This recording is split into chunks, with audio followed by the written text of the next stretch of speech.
안녕하세요. 초간단 파이썬 독자 여러분 반갑습니다. 조인석입니다. 지금부터 파트 7 데이터를 나열한 튜플과 리스트 강의를 시작하도록 하겠습니다. 이번 강의에서는 튜플과 리스트 중에 튜플까지만 배워볼 텐데요.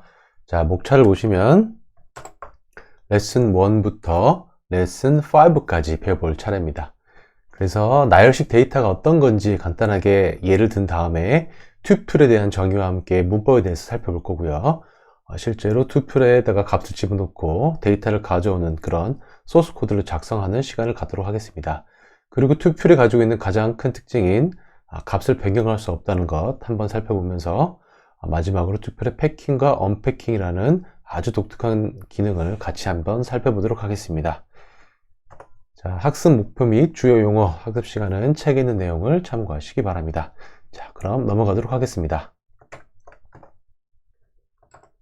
자, 우리가 지금까지 배웠던 데이터 타입은 숫자 타입이라든지 문자열 타입, 논리 타입 이런 데이터들이 변수에 들어갈 때 낱개였습니다. 그렇죠? 그런데 데이터는 재미있게도 비슷한 성질을 가진 데이터끼리 뭉치려는 습성이 있습니다.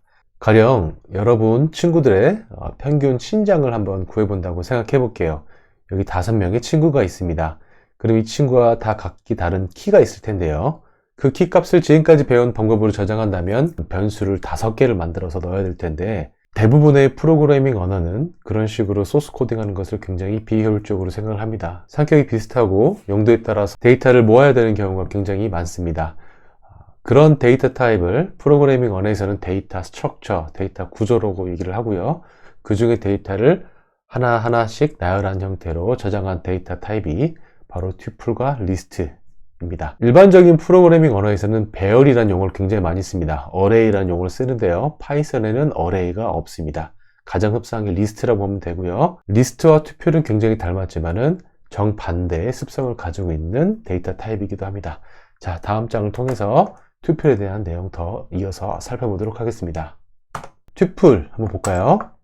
자, 문법 아주 단순합니다. 지금 변수가 있고요. 소괄호로 감싸고 있고 항목을 쭉 나열하고 있죠. 여기서 소괄호가 이 항목들을 하나로 묶어지는 단위인데요. 이 소괄호는 생략할 수도 있습니다. 자, 그럼 소스 코드를 같이 한번 살펴보도록 하겠습니다.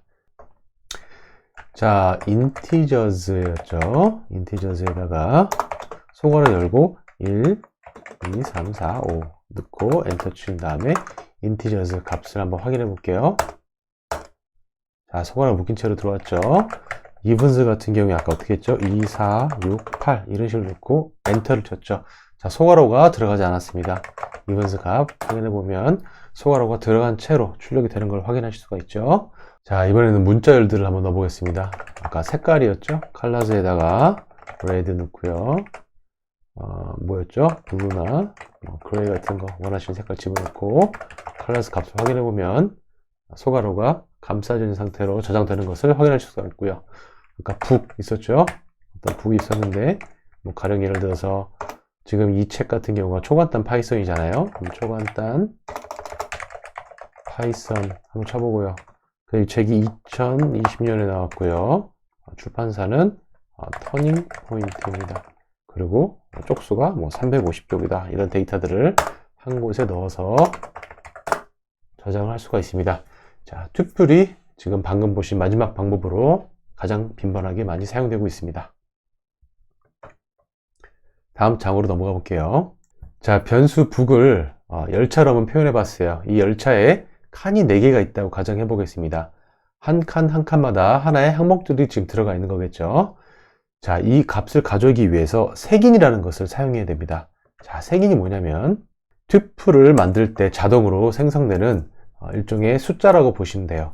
이 색인이 이런 식으로 0부터 한 칸씩 정수 숫자로 하나씩 늘어나는 형태로 매겨지게 됩니다. 자, 이 색인을 어떻게 가져오냐면 여기 지금 표현했듯이 대괄호를 감싼 형태로 가져올 수가 있습니다. 자, 소스 코드를 해보는 게 이해하는 데 가장 빠른 방법이라고 봅니다. 자, 북에다가 대괄호를 열고요. 첫 번째 값 0 넣어주면 자, 초간단 파이썬이 출력되는 걸 확인하실 수가 있습니다. 만약에 3 하면 마지막 값이 되겠죠. 네 번째 값 출력한다면 여기 저장되어 있는 350이 나오는 걸 확인하실 수가 있죠. 그런데 튜플은 재밌게도 역색인이라는 것도 있어요. 뭐냐면 음수색인입니다. 그래서 숫자를 이런 식으로 여기서부터 맨 끝에가 마이너스 1인 거죠. 역순으로 마이너스 2, 마이너스 3, 마이너스 4 이런 형태로 세 개를 넣을 수도 있어요. 그래서 마지막 값을 가지고 오고 싶다. 그러면 여기서 마이너스 1 이런 식으로 하면 마지막 항목을 그대로 가져올 수가 있습니다. 마이너스 1을 넣으면 뒤에서 두 번째 값이겠죠. 값도 이런 식으로 출력할 수 있는 것을 확인할 수가 있습니다. 자, 그런데 초보자가 가장 많이 실수하는 소스 코드의 에러가 어떤 게 있냐면 색인이 0부터 시작한다고 생각했는데 1부터 시작한다고 생각한 거예요. 지금 북 같은 경우는 색인이 지금 4개잖아요. 근데 0, 1, 2, 3인데 1, 2, 3, 4라고 5, 2라고 4는 마지막 값을 색인 4라고 넣어서 가져오는 경우가 굉장히 많습니다. 이 렌트를 쳐보면 에러가 바로 뜨죠. 자, 에러가 어떻게 생겼는지 한번 볼까요? 자, 트레이스백 역추적하고 있죠. 지금 이 부분은 몇 번 설명을 드렸고요. 북 4에서 에러가 났는데 뭐라고 났습니까? 인덱스 에러, 색인 에러입니다. 색인 에러가 발생하면서 투플의 인덱스가 out of range, 그죠? 범위를 벗어났다라고 얘기를 하고 있습니다. 자, 그래서 색인을 집어넣을 때 범위를 벗어나지 않도록 주의한다는 거 짚고 넘어가도록 하겠습니다. 자, 레슨 4는 제가 가장 중요하게 생각하는 부분 중에 하나예요. 자, 튜플은 값을 변경할 수가 없는 그런 특징을 가지고 있습니다. 이런 특징을 프로그래밍 세계에서는 임뮤트블이라고 얘기를 합니다.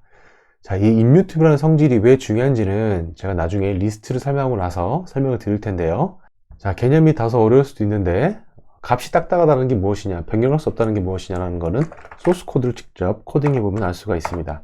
자, 북의 첫 번째 값을 확인해 보면 초간단 파이썬이죠. 근데 제가 이 값을 바꾸고 싶다고 한번 해볼게요. 초간단 파이썬이 아니라 파이썬 프로그래밍 이런 식으로 바꿔보겠습니다. 그리고 엔터를 치면은 자, 에러가 뜹니다. 자, 에러가 뜨죠. 자, 에러 메시지 한번 볼까요? 지금 소스 코드 제가 코딩한 이 북 제로에다 값을 대입하는 순간 에러가 발생했는데 타입 에러가 발생하고 있죠. 투플이라는 객체라는 이 용어는 나중에 10장에서 배울 겁니다. 투플 객체는 항목, 아이템을 어사이먼트, 대입하는 것을 지원하지 않는다라는 에러 메시지가 뜨는 거죠. 그래서 투플 같은 경우는 값을 변경할 수 없다는 게 굉장히 큰 특징 중에 하나입니다. 자, 마지막으로 투플의 패킹과 언패킹에 대해서 알아볼게요. 자, 북에 값을 집어넣을 때 이런 식으로 값을 넣었죠. 지금 보시면 이렇게 값 4개를 흩어지는 값을 한꺼번에 하나의 변수에 넣었죠. 마치 여러 개 흩어져 있는 항목들을 하나로 감싸서 북에다가 포장해서 집어넣는 것처럼 보입니다. 자, 이걸 바로 패킹이라고 얘기를 합니다. 아주 독특한 문법 중에 하나라고 보시면 돼요. 그래서 여러분들이 파이썬 소스 코드를 보시고 작성하시다 보면은 이런 소스 코드를 굉장히 빈번하게 볼 수 있을 거고요. 만약 다른 프로그래밍 언어에 좀 익숙하신 분들이라면 이게 좀 이상해 보일 수 있어요. 왜냐하면 여러 개 항목이 하나의 변수에 대입되고 있기 때문입니다. 하지만 이 대입된 것들이 하나의 변수에 포장이 돼서 패키징이 돼서 들어가는 것이 바로 언패킹이라고 보시면 되겠습니다. 다시 한번 확인해 볼까요? 자, 들어가 있는 거를 끄집어낼 수 있는 방법도 있겠죠. 자, 제가 북에 있는 값을 한번 이 4개 항목으로 언패킹해서 포장을 풀어 가지고 저장을 한번 해보겠습니다. 아주 간단합니다. 자, 타이틀 초간단 파이썬이 저희 책 제목이죠. 그 다음에 출판 연도니까 그냥 이어할게요. 그 다음에 출판사니까 퍼블리셔 할까요? 그 다음에 쪽수니까 페이지, 카운트 정도로 하겠습니다. 그 다음에 대입을 북을 하는 거죠. 이렇게 하면 이것 또한 굉장히 이상하게 볼 수도 있어요. 왜냐하면 4개의 변수에다가 오른쪽에 있는 북이라는 하나의 변수를 집어넣었다는 것 자체가 좀 이상해 보일 수 있습니다. 값들 한번 확인해 볼까요? 타이틀, 초간단 파이썬, 이어, 퍼블리셔, 페이지 카운트까지 보시면 값들이 잘 나눠져서 들어간 것을 확인할 수가 있습니다. 자, 이것이 바로 투플의 언패킹 개념입니다. 한 가지 주의할 점이, 자, 언패킹을 할 때 이 변수 개수가 동일해야겠죠? 그죠? 아이템의 개수랑 동일하지 않으면 무슨 일이 벌어질까요? 자, 북에는 아이템이 4가지가 있는데 3개만 넣어볼게요. 그러면 에러가 뜹니다. value 에러가 뜨죠. Too many values to unpack. 그죠? expected 3. 너무 많은 값들이 언패킹 되려고 해. 나는 3개만 하고 싶었어 라고 얘기를 하고 있는 겁니다. 반대로 변수 하나 더 넣어볼까요? fake 이런 식으로. 그래도 에러가 나죠? 여기도 value 에러가 납니다. not enough values to unpack 이라고 하죠.